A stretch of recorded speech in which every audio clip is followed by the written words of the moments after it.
Welcome back to Aado's vlogs. അപ്പോൾ ഇന്ന് December 31 ആണ്.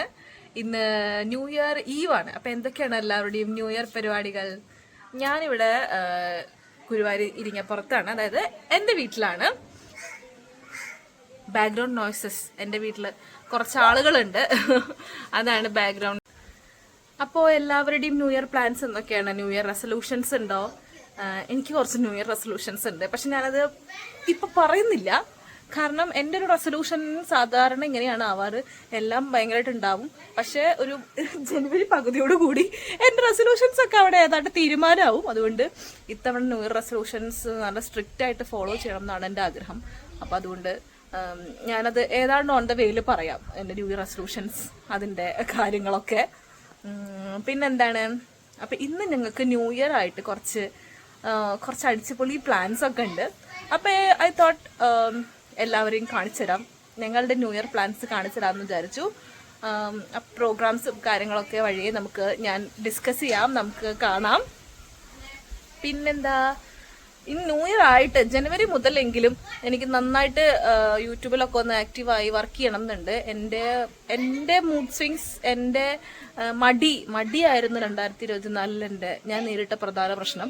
അപ്പം അത് മാക്സിമം ഒഴിവാക്കി 2025 ഒരു മടിരഹിത ജീവിതം നയിക്കണം എന്നാണ് എൻ്റെ ആഗ്രഹം. സോ അത് സ്റ്റാർട്ട് ചെയ്യുന്നത് ഇന്നത്തെ വീഡിയോ അപ്ലോഡ് ചെയ്തത് കൊണ്ടാവട്ടെ എന്ന് ഞാൻ ഹോപ്പ്ഫുള്ളി എക്സ്പെക്ട് ചെയ്യുന്നു. അപ്പോൾ എല്ലാവർക്കും ഒരു very very happy new year, അടിച്ചുപൊളി ന്യൂ ഇയർ ഞാൻ നേരിടും. അപ്പം നമുക്ക് എൻ്റെ ന്യൂ ഇയർ പ്രോഗ്രാംസ് ഒക്കെ കാണാം. ന്യൂ ഇയർ ആയിട്ട് നമ്മുടെ ചിന്ന ആൻഡ് ലുട്ടു, ചിന്നക്കുട്ടി വീട്ടിൽ വന്നിട്ടുണ്ട്. ചിന്ന ഒരു ഹായ് പറയൂ. ഹായ്. നമുക്ക് വ്ളോഗിൽ ഇടാം, ഓക്കെ? ചിന്നയൊക്കെ നമ്മുടെ ചാനലിന്റെ സ്ഥിരം പ്രേക്ഷകനാണ് അല്ലേ? ഡെയിലി കാണാറില്ലേ? അതെ. അപ്പം നമ്മുടെ ഇന്നത്തെ ഡിഷാണ് മീൻ വറുത്തതും മീൻ കറിയും. മീനാണ്, എന്ത് മീൻ? പ്രായി മീൻ. അപ്പോൾ രുചിയോട് കൂടി അഗ്ഗി വീട്ടിലെത്തി. ഞങ്ങൾക്കൊന്ന് പുറത്ത് പോകാൻ, ഞാൻ പറഞ്ഞില്ല ന്യൂ ഇയർ പ്ലാൻസ്, അപ്പോൾ അതിന് പോകാൻ വേണ്ടിയിട്ടാണ്. അപ്പോൾ അഗ്ഗി നേരത്തെ എത്തിയായിരുന്നു. അപ്പോൾ ഞങ്ങൾ ഇനി റെഡി ആവണം, അതിന് മുന്നേ ലഞ്ച് കഴിക്കാം. അപ്പം നമ്മൾ ഫുഡ് കഴിക്കാൻ പോവുകയാണ്. ഇത് കഴിഞ്ഞിട്ട് വേണം നമുക്ക്, തൃശ്ശൂരാണ് നമ്മുടെ പരിപാടിയൊക്കെ ഉള്ളത്, നമുക്ക് അതിന് പോവാം.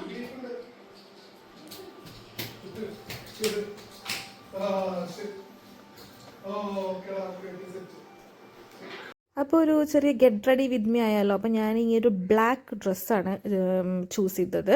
ഇത് ആക്ച്വലി ഒരു ടോപ്പാണ്, ഞാനതൊരു ഫ്രോക്കായിട്ട് എടുത്തു, അത്രയേ ഉള്ളൂ. അഗിയും ഒരു ബ്ലാക്ക് തന്നെയാണ്, ഞങ്ങളൊരു പാർട്ടിയല്ലേ, അപ്പോൾ ഒരു ബ്ലാക്ക് ആണല്ലോ അതിൻ്റെ ഒരു ലുക്ക്. പിന്നെ നമ്മളൊരു വൈറ്റമിൻ സി സിറം, ഇതൊരു ബ്രൈറ്റനിങ് സിറാണ്, ഫോക്സ്ടെയിലിൻ്റെയാണ്. അത് കുറച്ചൊരു മോയ്സ്ചറൈസിങ് ഒരു വൈറ്റമിൻ സി രണ്ടും കൂടിയിട്ട് മിക്സ് ചെയ്തിട്ടുള്ളൊരു സിറമാണ് കേട്ടോ. അപ്പോൾ ഇത് നല്ല സിറമാണ്, ഞാനിപ്പോൾ ഒരു 1 മന്തിൻ്റെ അടുത്തായി ഇത് യൂസ് ചെയ്യണം. നല്ല സിറമാണ് കേട്ടോ, നല്ല ഗ്ലോ കിട്ടും. പിന്നെ ഓഫ് കോഴ്സ് നമ്മുടെ ഫേസിലുണ്ടാകുന്ന ഒരു ഡൾനെസ് ഒക്കെ പോയി, നല്ലതാണ് ഈ ഒരു സിറം, നല്ലതാണ്. അപ്പോൾ അതൊന്ന് അപ്ലൈ ചെയ്യൂ. അടുത്തത് റെനയുടെ ഒരു ഗ്ലോയിങ് ഹൈലൈറ്റിംഗ് ക്രീം പോലത്തെ സംഭവം, ഇത് മോയ്സ്ചറൈസറും കൂടിയിട്ടുള്ളതാണ് കേട്ടോ. ലൂമി ഗ്ലോ എന്നാണ് ഇതിൻ്റെ പേര്. ഇത് ഞാൻ പക്ഷേ റീസെൻ്റ്ലി വാങ്ങിയതാണ്, ഞാൻ കുറേ ആഡൊക്കെ കണ്ടിട്ട് വാങ്ങിയതാണ്. പക്ഷേ ഇത് കൊള്ളാം, ഇതൊരു ഹൈലൈറ്റ്നർ പ്ലസ് മോയ്സ്ചറൈസറാണ്. സോ ഇതും ഞാനിടും. പിന്നെ ഒരു ലിപ് ബാം, പിന്നെ എൻ്റെ ചുണ്ട് ഭയങ്കര ഡ്രൈ ആവും, അത് ഞാൻ ഏത് ലിപ്സ്റ്റിക് ഇട്ടാലും ഡ്രൈ ആവും. അപ്പോൾ ലിപ് ബാം എൻ്റെ ഒരു കൂടെ വേണം. പിന്നെ നമുക്ക് ഈ ഒരു ക്ലൈമറ്റിന് ലിപ് ബാമും കൂടി വേണമല്ലോ, അല്ലെങ്കിൽ ചുണ്ട് ഭയങ്കര വലിയും. പിന്നെ ഈ ഒരു ഷെയ്ഡാണ് ലിപ്സ്റ്റിക്ക് ഇട്ടത്. ഇത് ഞാൻ മുന്നേ കാണിച്ചിട്ടുണ്ട് വീഡിയോയിൽ, മാസിൻ്റെ ഖൂബ്സൂരത് കുച്ചിപ്പുടി എന്നാണ് ഈ ഷെയ്ഡിൻ്റെ പേര്. അപ്പോൾ ആ ഒരു ഷെയ്ഡ് ലിപ്സ്റ്റിക്കും കൂടി ഇട്ടു. പിന്നെ നമുക്ക് നേരെ കണ്ണുകളിലേക്ക് കിടക്കാം. ഞാൻ ഈ റെനയുടെ ഈ ഒരു കാജൽ പെൻസിലാണ് ഞാൻ യൂസ് ചെയ്യാറ്. ഇത് സൂപ്പർ പ്രോഡക്റ്റാണ് കേട്ടോ, നമുക്ക് നല്ലൊരു ഫിനിഷിംഗ് ആണ്. നമുക്ക് ഇതിട്ട് കഴിഞ്ഞാൽ കണ്ണ് ഭയങ്കര രസമാണ് കാണാൻ.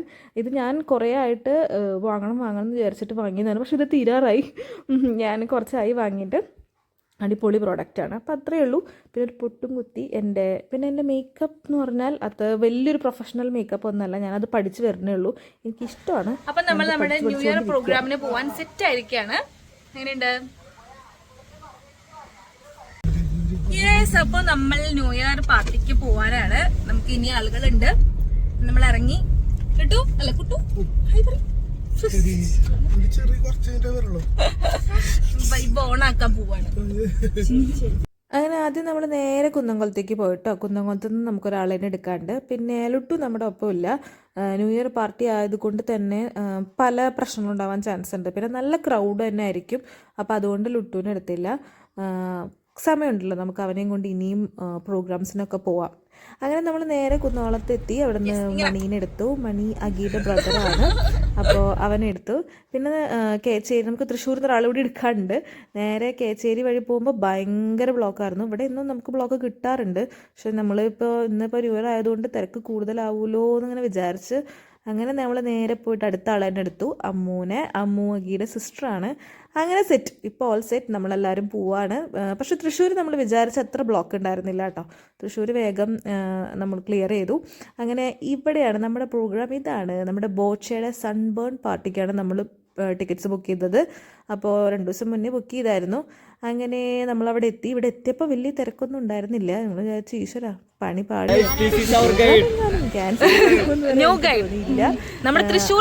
നേരത്തെ എത്തിയായിരുന്നു. തിരക്ക് പ്രതീക്ഷ നേരത്തെ എത്തിയായിരുന്നു. എന്തായാലും അവിടെ ആളുകളൊക്കെ വന്ന് തുടങ്ങുന്നേ ഉണ്ടായിരുന്നുള്ളൂ. അപ്പം നമുക്ക് പാർക്കിംഗ് ഒക്കെ അടുത്ത് തന്നെ കിട്ടി. നേരെ എന്നിട്ട് അപ്പം എന്തായാലും അമ്മൂന് നല്ല വിശപ്പാണെന്ന് പറഞ്ഞു. ഞങ്ങൾ ഫുഡ് കഴിച്ചിട്ടാണ് ഇറങ്ങിയത്. അപ്പം അങ്ങനാലും സമയമുണ്ടല്ലോ, അപ്പോൾ വിശപ്പ് മാറ്റാം. ഇനിയിപ്പോൾ എന്തായാലും 6 മണിക്ക് കയറിയാലും 12 മണി വരെ ഫുഡൊന്നും കിട്ടാൻ ചാൻസ് ഇല്ല. അപ്പം നേരെ കുന്തത്തിലേക്ക് നമ്മൾ കയറി. അപ്പോൾ അതുകൊണ്ട് നമ്മൾ നേരെ ഫുഡ് കഴിക്കാനിരുന്നു. ഞാനൊന്നും ഓർഡർ ചെയ്തിട്ടുണ്ടായിരുന്നില്ല. ഒരു ലോഡഡ് ഫ്രൈസ് പറഞ്ഞു. അത് എല്ലാവരും കൂടി കുത്തിത്തിരികെ കഴിച്ചു. എന്നിട്ടും അത് ബാക്കിയായി എന്നുള്ളതാണ് സത്യം. പക്ഷെ ഞാൻ ഫസ്റ്റ് ടൈമാണ് കേട്ടോ ഈ റെസ്റ്റോറൻറ്റിൽ. സത്യം പറഞ്ഞാൽ തൃശ്ശൂർ ഞാൻ ഇനിയും കുറേ എക്സ്പ്ലോർ ചെയ്യാൻ ബാക്കിയുണ്ടായിരുന്നു. കുറേയൊക്കെ ഞാൻ പോയിട്ടില്ല. സംഭവം തൃശ്ശൂർ ഉണ്ടായിട്ട് പോലും നമ്മൾ എന്തുകൊണ്ട് പോയില്ല അതിനൊക്കെ. അങ്ങനെ ഞങ്ങൾ കുന്തത്തുനിന്ന് ഭക്ഷണം കഴിച്ച് ഇറങ്ങുമ്പോൾ ഉണ്ടോ അറ്റം വരെ ക്യൂ. ഇതിപ്പോൾ എന്താ സംഭവം, ഇറങ്ങുമ്പോൾ ആരും ഉണ്ടായിരുന്നില്ല. എത്തിയപ്പോൾ അറ്റം വരെ ക്യൂ. അതിൻ്റെ ഉള്ളിലേക്ക് കയറാൻ നമുക്ക് ടിക്കറ്റ്സ് ഉണ്ടായിരുന്നുകൊണ്ട് കയറാൻ പറ്റുമെന്ന് ഉറപ്പായിരുന്നു. പക്ഷെ ഞങ്ങൾക്ക് പെട്ടെന്ന് വേറൊരു ക്യൂ കൂടി സെറ്റ് ചെയ്ത കാരണം വേഗം കയറിട്ടോ. ഇവിടെ ഒന്നും ആരും ഇല്ല. അപ്പം നമ്മൾ വിചാരിച്ചു ഭയങ്കര തിരക്ക് കുറവായിരിക്കും. പിന്നെ നമ്മൾ 1000-ൻ്റെ ടിക്കറ്റാണ് ബുക്ക് ചെയ്തായിരുന്നു. അപ്പം ഞങ്ങൾ വിചാരിച്ചു ഉറപ്പായിട്ടും തിരക്ക് കുറവായിരിക്കും. പക്ഷേ അവിടെ എത്തിയതുമാണ് ഞങ്ങൾക്ക് മനസ്സിലായത് എല്ലാവരും 1000-ൻ്റെ ടിക്കറ്റാണ് ബുക്ക് ചെയ്തിരിക്കുന്നത്. ഒരു തിരക്കുണ്ടായിരുന്നു. ഇവിടെ വിചാരിച്ചതിനേക്കാൾ തിരക്കുണ്ടായിരുന്നു. അങ്ങനെ എന്നാലും കുഴപ്പമില്ല, നമ്മൾ എൻജോയ് ചെയ്യാൻ വേണ്ടി. പിന്നെ ഈ 2 ബോട്ടിൽ ബിവറേജസ് നമുക്ക് ബോച്ച് തന്നതാണ്. ടിക്കറ്റിലുണ്ടായിരുന്നു 2 ബോട്ടിൽ ബിവറേജ് ഉണ്ടാവുന്നത്. അതുകൊണ്ട് പല പല എക്സ്പെക്റ്റേഷൻസ് ആയിരുന്നു. ഏതൊക്കെ ബിവറേജാണ് ഉണ്ടാവുക, അത് എപ്പോഴാണ് കുടിക്കേണ്ടത് എന്നൊക്കെ ഞങ്ങൾ എക്സ്പെക്റ്റ് ചെയ്തായിരുന്നു. ചെന്നപ്പോൾ ഈ ഒരു ബിവറേജസ് കയ്യിൽ വെച്ച് തന്നപ്പോൾ സന്തോഷമായി. പിന്നെ അങ്ങനെ പതുക്കെ പ്രോഗ്രാം തുടങ്ങി. നമ്മുടെ ബോച്ചയുടെ പരസ്യങ്ങളുണ്ടല്ലോ, അത് ഓരോന്നോരോന്നായി സ്ക്രീനിൽ കാണിച്ചിട്ടായിരുന്നു ആദ്യത്തേക്ക് ബോറടി മാറ്റിയത് അവർ. എന്നാലും 6:30-ക്ക് തുടങ്ങേണ്ട പ്രോഗ്രാം ഒരു 8 മണി ആകുമ്പോഴേക്കും ബോച്ചയുടെ പരസ്യമൊക്കെ കാണിച്ച് തുടങ്ങിയായിരുന്നു. പിന്നെ ഒരുപാട് ആളുകളുള്ളത് കൊണ്ട് സമയം പോയതറിഞ്ഞില്ല. അങ്ങനെ നല്ല ലൈറ്റിങ്ങും സെറ്റപ്പും കാര്യങ്ങളൊക്കെ ആയിരുന്നു കേട്ടോ. നമുക്ക് ബോറടിച്ചില്ല. പക്ഷേ ഈ പറഞ്ഞ പോലെ ലാഗായതിൻ്റെ ഒരു ഇതുണ്ടായിരുന്നു. ബിവറേജസ് സന്തോഷമായി, എല്ലാവർക്കും ബിവറേജ് കണ്ടപ്പോൾ സന്തോഷമായി. നേരെ പിന്നെ പതുക്കെ പ്രോഗ്രാം തുടങ്ങി. ബോച്ചെ വന്നു. ബോച്ചയ്ക്ക് ഇത്ര അധികം ഫാൻസ് ഉണ്ടെന്ന് ഞാനിപ്പോഴാണ് മനസ്സിലാക്കിയത്. സംഭവം ബോച്ചേനെ എനിക്കും ഇഷ്ടമാണ് കേട്ടോ. അങ്ങനെ ബോച്ചെ വന്നു. കുറേ നമ്മുടെ തൃശ്ശൂരിൻ്റെ ആൾക്കാരൊക്കെ ഉണ്ടായിരുന്നു, കോർപ്പറേഷൻ മേയർ, അങ്ങനെ എല്ലാവരും സംസാരിച്ചു.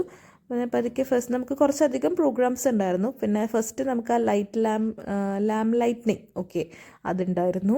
അതൊക്കെ കഴിഞ്ഞിട്ടാണ് പ്രോഗ്രാമിന് ബോച്ചയുടെ പ്രസംഗം ഉണ്ടായിരുന്നു. അതില്ലാതെ നമ്മൾ ഒരു പ്രോഗ്രാമും തുടങ്ങിയില്ല. അപ്പോൾ പുള്ളി കുറച്ച് നേരം സംസാരിച്ചു. ഇത് വയനാട് വെച്ച് നടത്തേണ്ട പ്രോഗ്രാമായിരുന്നു. അപ്പോൾ അത് അവിടെ പ്രശ്നമായതുകൊണ്ട് തൃശ്ശൂരിലേക്ക് മാറ്റിയതാണ്. എന്തായാലും അവിടെ ചെന്നപ്പോഴാണ് മനസ്സിലായത് ബോച്ചെ ഒരു നിസ്സാര സംഭവമല്ല. ബോച്ചയ്ക്ക് കുറേ ഫാൻസ് ഉണ്ട്. ബോച്ചയെ കാണാൻ വേണ്ടി മാത്രം ആളുകൾ വന്നിട്ടുണ്ട് മനസ്സിലായി. അപ്പോൾ ഫസ്റ്റ് തന്നെ അങ്ങനെ പ്രോഗ്രാം നമ്മുടെ ഗൗരി ലക്ഷ്മിയുടെ പ്രോഗ്രാമായിരുന്നു. പുള്ളി എല്ലാ പാട്ടും പാടിയിട്ടു. അതായത് എല്ലാ പാട്ടും എന്ന് വെച്ചാൽ ഫേമസ് ആയിട്ടുള്ള എല്ലാ പാട്ടും പാടി. അടിപൊളി വോയിസ് ആണല്ലേ. അടിപൊളി പ്രോഗ്രാമായിരുന്നു ഗൗരി ലക്ഷ്മിയുടെ.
എനിക്ക് ആഗ്രഹം ഉണ്ടായിരുന്നു, പക്ഷെ ആ സമയത്ത് ഞാൻ വീഡിയോ ആക്കിയില്ല. അതാ ഞാൻ അങ്ങനെയാണ്, വിചാരിച്ച ഒന്നും ചെയ്യില്ല.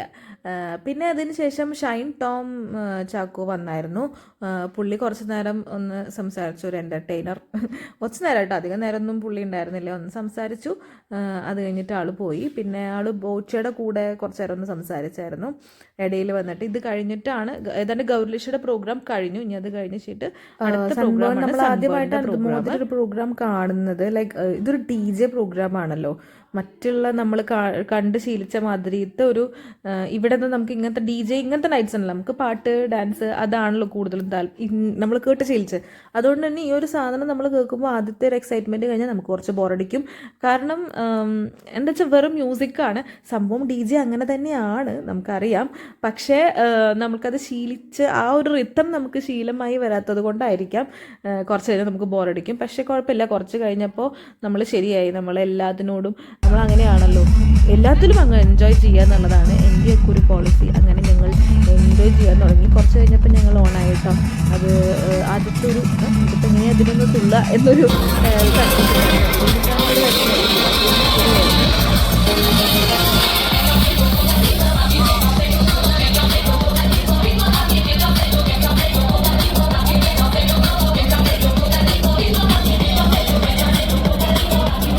നടക്കുന്നതിൻ്റെ ഇടയിൽ നമ്മുടെ ക്രൗഡിൻ്റെ ഇടയിൽ കുറച്ച് പേര് ഇതുപോലെ സിഗരറ്റിന് ഒരുപാട് പേര് ഒരുമിച്ച് ഇങ്ങനെ വലിച്ചു വിടുമായിരുന്നു. അപ്പോൾ അതുകൊണ്ട് തന്നെ നമുക്ക് ഭയങ്കര ഒരു സഫോക്കേഷൻ ഉണ്ടായിരുന്നു. കാരണം ഒന്നാമത് ഇത്രയും അധികം ആൾക്കാരുടെ ഒരു നോയ്സ്, അത്രയും പ്രഷർ, അത്രയും ചൂട്, അതിൻ്റെ ഇടയിൽ ഈ ഒരു പുകയും കൂടി ആയപ്പോൾ ആകെ ഒരു സഫോക്കേഷൻ, ലൈക്ക് വൊമിറ്റിംഗ് ഫീലൊക്കെ വന്നു തുടങ്ങി. എന്തിനാണ് ഇങ്ങനെ ചെയ്യുന്നത്? അവർക്കൊരു സന്തോഷമാണെങ്കിൽ ഇത്ര അധികം ആൾക്കാരെ ബുദ്ധിമുട്ടിക്കേണ്ട ആവശ്യമുണ്ടോ? അവർക്ക് അവരുടെ വീട്ടിലോ അല്ലെങ്കിൽ വേറെ ഏതെങ്കിലും കുറച്ചുകൂടി ഒഴിഞ്ഞ സ്ഥലത്ത് പോയിട്ട് ചെയ്തുകൂടെ അല്ലേ? ഇതുകൊണ്ടൊക്കെ തന്നെ ആയിരിക്കും മേ ബി നമുക്ക് ഇത്ര എൻ്റർടൈൻമെൻറ്റ് ആക്ടിവിറ്റീസ് ഒന്നും അവർ പ്രോത്സാഹിപ്പിക്കാത്തത്. പെട്ടെന്ന് അതിൽ പോലീസൊക്കെ വന്ന് സെറ്റാക്കി തോന്നുന്നു. പിന്നീട് അതൊന്നും ഉണ്ടായില്ല. പിന്നെ ഡയറക്റ്റ് നമുക്ക് അടുത്ത പരിപാടി നമ്മുടെ 11:30 വരെ നമുക്ക് പ്രോഗ്രാമിന് ടൈം കിട്ടിയിട്ടുണ്ടായിരുന്നുള്ളൂ കേട്ടോ. അതുകൊണ്ട് വേഗം അവസാനിപ്പിക്കാനുള്ള പരിപാടികളായി. ഏതാണ്ട് 11:30 ആയപ്പോൾ തന്നെ ഇമ്മാതിരി ഫയർ വർക്ക്സ് ഒക്കെ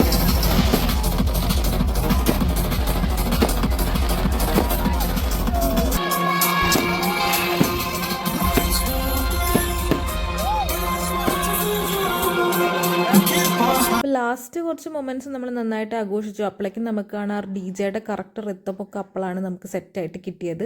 അപ്പോൾ എന്തായാലും എന്തൊക്കെ ഉണ്ടെങ്കിലും അടിച്ചു പൊളിച്ച് ആഘോഷിച്ചു. പിന്നെ അങ്ങനെ തന്നെ കുറച്ച് കഴിഞ്ഞാണല്ലോ സെറ്റ് ആവുന്നത് എല്ലാത്തിനും. എല്ലാവരും ആഘോഷിച്ചു, നല്ലൊരു സ്റ്റാർട്ടിങ് കിട്ടിയ മാതിരി നല്ലൊരു ഹാപ്പിനെസ് 11:00 കൂടി കംപ്ലീറ്റ് ആയിട്ട് കഴിഞ്ഞു. പിന്നെ നമ്മൾ പെട്ടെന്ന് അധികം നിന്നില്ല കേട്ടോ. അധികം നേരം നിന്നാൽ പിന്നെ നമുക്ക് തിരിച്ചു പോകാൻ ബുദ്ധിമുട്ടായിരിക്കും. അടിപൊളി ഒരു ഫയർ വർക്ക്സ് തന്നെയായിരുന്നു കേട്ടോ ഉണ്ടായിരുന്നത്. കുറച്ച് നേരം ഉണ്ടായിരുന്നു. അങ്ങനെ അതൊക്കെ കഴിഞ്ഞ് ഞങ്ങൾ എല്ലാവരും ഇറങ്ങി വീട്ടിലേക്ക് പോകാൻ വേണ്ടി റെഡി ആവുകയാണ്. അപ്പോൾ എല്ലാവർക്കും എൻ്റെ വക ഒരു ഹാപ്പി ന്യൂ ഇയർ. ഈ 2025 ഒരു പോസിറ്റീവ് ഇയർ ആയിരിക്കട്ടെ എല്ലാവർക്കും. അടിച്ച് പൊളിക്കുക. 2024 എല്ലാതും മാറ്റി വയ്ക്കുക. അതായത് നെഗറ്റീവ്സൊക്കെ കളഞ്ഞ് പോസിറ്റീവ്സിനെ മാത്രം സ്വീകരിക്കുക. 25 അടിപൊളിയാക്കുക. അങ്ങനെ ഇതുപോലത്തെ ഷോ ഒക്കെ കഴിഞ്ഞു. 25 ഒക്കെ പിറന്നു. 11:30 പിറന്നു ഞങ്ങളുടെ 25. അങ്ങനെ അതൊക്കെ കഴിഞ്ഞ് ഞങ്ങൾ നേരെ വീട്ടിലേക്ക് പോയി ഓരോരുത്തരായിട്ട് ഡ്രോപ്പ് ചെയ്യണം. അപ്പോൾ അങ്ങനെ നേരെ വീട്ടിലേക്ക് പോയി.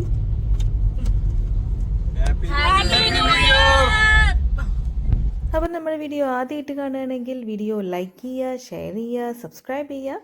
ബൈ.